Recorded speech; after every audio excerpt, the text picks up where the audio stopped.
Hello friends, welcome to your favourite channel the Studious. मैं अंकित आपका स्वागत करता हूं। आज हम लोग बात करने वाले हैं अबाउट बिजनेस एक्टिविटीज। चलिए शुरू करते हैं।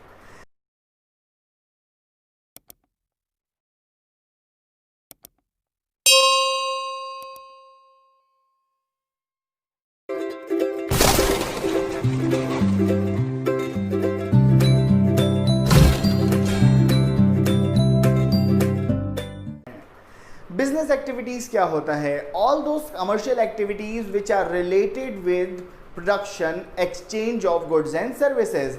अब प्रोडक्शन में यहाँ पर इंडस्ट्रीज के बारे में बात होगी और exchange of goods and services यानी कि कॉमर्स के बारे में बात होगी। आप सामने अपनी स्क्रीन पे एक चार्ट देख सकते हैं जहाँ पर एक पूरा टेबुलर फॉर्म में मैंने बना दिया है, जिसमें आपको एक्सप्लेन किया गया है इंडस्ट्रीज और कॉमर्स के बीच में सब डिवीजन। सबसे पहले समझ लीजिए इंडस्ट्रीज क्या होती हैं। Industries are basically the production units which are changing और transforming the raw materials obtained from the mother earth into semi finished and finished products. ऐसी इंडस्ट्रीज जो आपकी सेमी फिनिश्ड प्रोडक्ट्स या फिनिश्ड प्रोडक्ट्स में change कर रही हैं, किसको? रॉ मटेरियल्स को, जो हमारी मदर अर्थ से मिलती हैं। तो यहाँ पर तीन टाइप की इंडस्ट्री होती है। एक होती है प्राइमरी इंडस्ट्री, दूसरी होती है सेकेंडरी और तीसरी होती है टर्शरी इंडस्ट्री।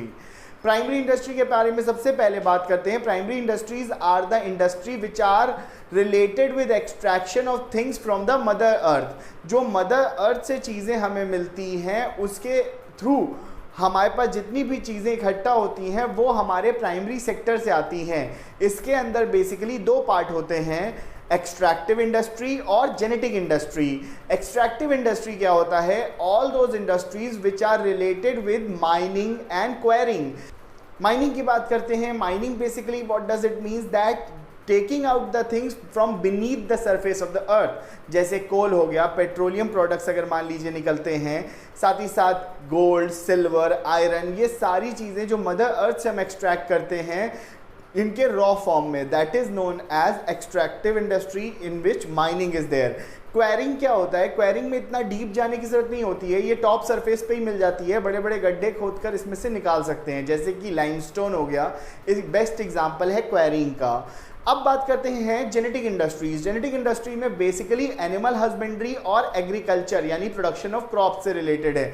एग्रीकल्चर खुद में ही बहुत ही वाइड टर्म होता है जिसमें एनिमल हस्बेंड्री ही इंक्लूडेड होता है। Genetic industries are all those industries in which we are concerned with taking out the things by reproduction and multiplication, जिसमें कि reproduction और multiplication होता है।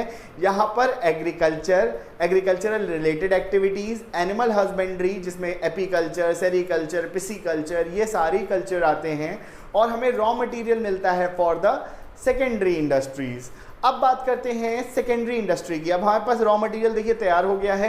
अब ये रॉ मटेरियल आगे भेजेंगे प्रोसेस होने के लिए, और वो प्रोसेस होता है आपका किस इंडस्ट्री में? बिल्कुल सही, सेकेंडरी इंडस्ट्री में। सेकेंडरी इंडस्ट्री की अगर हम बात करते हैं तो इसमें बेसिक दो टाइप होते हैं, मैन्युफैक्चरिंग और कंस्ट्रक्टिव इंडस्ट्रीज। मैन्युफैक्चरिंग इंडस्ट्रीज के अंदर फर्दर सब पार्ट्स टूटते हैं, जिसमें chemical industries, textile industries, synthetic industries, FMCG यानी फास्ट कंज्यूमर मूविंग गुड्स, ये सारी इंडस्ट्रीज इसमें फर्दर डिवाइड होती हैं। मैन्युफैक्चरिंग इंडस्ट्री बेसिकली क्या होती है? Changing of raw materials into semi finished और finished products and ultimately providing it to the consumer for the consumption. किसको दिया जाता है? कंज्यूमर को। कंज्यूमर कौन है? अल्टीमेटली जिसके पास गुड्स पहुंचता है, यानी कि समझ लीजिए जो एंड है कंज्यूमर पर ही होगा, और उसके बदले में कंज्यूमर क्या देगा? आपको प्राइस देगा उस प्रोडक्ट का, और उसे क्या मिलेगा? सेटिस्फैक्शन मिलेगा।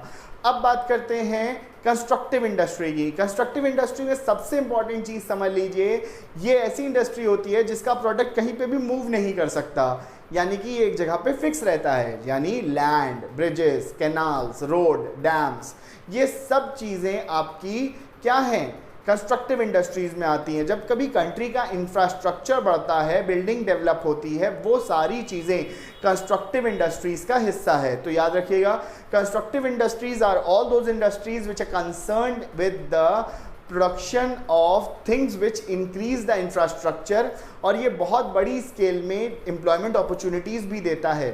इसीलिए ये बहुत इंपॉर्टेंट है। और किसी भी कंट्री का ग्रोथ तभी अच्छा होगा जब कनेक्टिविटी अच्छी होगी, और कनेक्टिविटी अच्छी होने के लिए कंस्ट्रक्टिव इंडस्ट्रीज बहुत ज़्यादा डेवलप्ड होती हैं। अब बात करते हैं थर्ड, टर्शरी इंडस्ट्री के बारे में। टर्शरी इंडस्ट्री को कई बार सर्विस सेक्टर से भी बात की जाती है। ये वो इंडस्ट्रीज होती हैं जो प्राइमरी और सेकेंडरी इंडस्ट्री को और साथ ही साथ कॉमर्स को भी हेल्प करती हैं प्रॉपर प्रोडक्शन और एक्सचेंज ऑफ द गुड्स में। यहाँ पर डिटेल में ये चैप्टर्स अलग अलग आएंगे जिसमें आपका पूरा एक्सप्लेनेशन होगा टॉपिक्स के बारे में, जिसमें बैंकिंग हो गया। बैंकिंग का आपको मालूम ही है, banking provides the finance and accepting deposits and facilitating withdrawals along with loans. तो ये बैंकिंग का बहुत इंपॉर्टेंट है। फाइनेंशियल एक्टिविटीज़ से इंश्योरेंस क्या करता है, minimization of the risk. Packing क्या करता है, किसी भी गुड्स को बचाता है from getting stale and also protects it for the use in further times. साथ ही साथ एडवर्टाइजिंग, जो दिखता है वही बिकता है, तो एडवर्टाइजिंग का काम जिसमें आपने देखा होगा बहुत सारे ब्रांड इंडोर्समेंट्स, सेलिब्रिटीज़, ये सब इंक्लूड होते हैं। ये भी हमारी सर्विस सेक्टर का हिस्सा है। वेयर हाउसिंग मतलब जहाँ पर गुड्स को स्टोर किया जाए so that it should be kept properly and when it is demanded इसको डिस्ट्रीब्यूट कर दिया जाए। ट्रांसपोर्टेशन बहुत ज़्यादा इंपॉर्टेंट, क्योंकि ये एक जगह से दूसरी जगह गुड्स को ट्रांसपोर्ट करता है। मैंने आपको बताया था प्लेस यूटिलिटी के बारे में, इकोनॉमिक्स के टॉपिक में आई बटन पे लिंक्स दिए हुए हैं, जाकर देख सकते हैं कि जो गुड्स जहाँ प्रोड्यूस होते हैं उनकी डिमांड शायद वहाँ पूरी ना हो, तो अलग अलग जगह पर भी उन्हें डिस्ट्रीब्यूट करना पड़ता है, और उसमें ट्रांसपोर्टेशन इंडस्ट्री बहुत ज़्यादा काम करती है। ये सारे टॉपिक डिटेल में एक एक करके बाद में आगे आएंगे तो उसमें और ज़्यादा बात होगी। अब बात करते हैं कॉमर्स के बारे में। Commerce, what does it mean? Commerce basically means that exchange of goods and services. अब हमारे प्रोडक्शन का काम कंप्लीट हो गया, इंडस्ट्री ने सारी चीज़ बना दी। अब जब चीज़ बनकर तैयार हो गई है तो इसको क्या करेंगे, अपने पास तो रखेंगे नहीं। इंडस्ट्रियलिस्ट का क्या काम है, चीज़ें बनाना, फिर डिस्ट्रीब्यूट करके इसे कंज्यूमर तक पहुंचाना। तो जो कंज्यूमर और इंडस्ट्री के बीच में लिंक होता है वो है commerce. Commerce means exchange of goods and services for money and money worth. अब यहाँ पर बेसिकली दो टाइप के, सबसे पहली आप डिस्ट्रीब्यूशन पढ़ेंगे कॉमर्स में, internal trade and external trade. Internal trade basically means the trade which is there inside the boundaries of the country. जब कभी डोमेस्टिक ट्रेड भी इसे कहते हैं, जब किसी भी कंट्री की बाउंड्री के अंदर, उसी कंट्री के अंदर जब ट्रेड होता है वो कहलाता है आपका इंटरनल ट्रेड। इसमें बेसिकली दो तरह के ट्रेड आते हैं।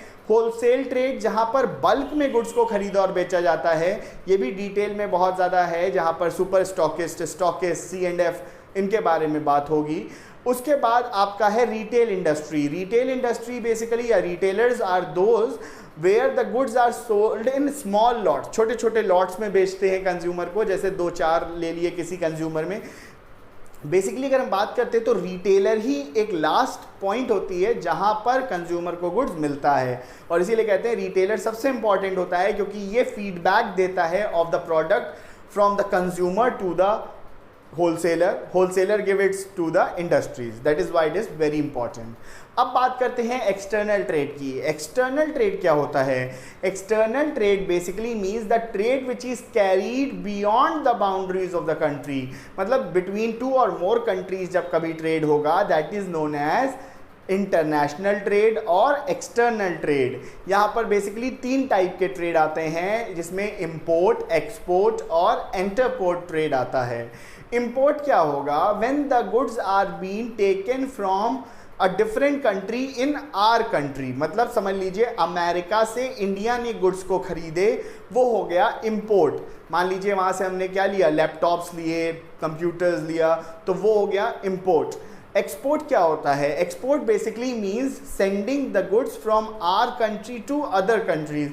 जब मान लीजिए हम अपने गुड्स किसी दूसरी कंट्री को बेचते हैं, मान लीजिए कॉटन टेक्सटाइल, मान लीजिए स्पाइसेस वगैरह, जब हम अपनी कंट्री से दूसरी कंट्री को भेज रहे हैं तो वो कहलाता है एक्सपोर्ट। एक होता है एंटरपोर्ट ट्रेड। एंटरपोर्ट ट्रेड क्या होता है? When the boundaries of the third country are used to trade between 2 countries. मतलब 2 कंट्रीज जब आपस में डायरेक्टली ट्रेड नहीं करती हैं और तीसरी कंट्री की बाउंड्री को यूज़ करते हैं, मतलब उसके पोर्ट या उसके हार्बर को यूज़ करेंगे, वहाँ से गुड्स को ट्रांसफ़र करते हैं, वो कहलाता है एंटरपोर्ट ट्रेड। जैसे मानिए सिंपल कि इंडिया और पाकिस्तान में ट्रेड अगर बंद है, अगर इसके बावजूद किसी को ट्रेड करना है तो मान लीजिए बांग्लादेश के थ्रू इंडिया ने बांग्लादेश में सामान भेजा और बांग्लादेश से पाकिस्तान में जिसको भी चाहिए था उसने लिया, तो ये एक तरह का ट्रेड हो गया जहां पर दो कंट्रीज ने ट्रेड किया लेकिन थर्ड कंट्री की बाउंड्री को इन्वॉल्व करके वो ट्रेड किया, that is known as entrepot trade.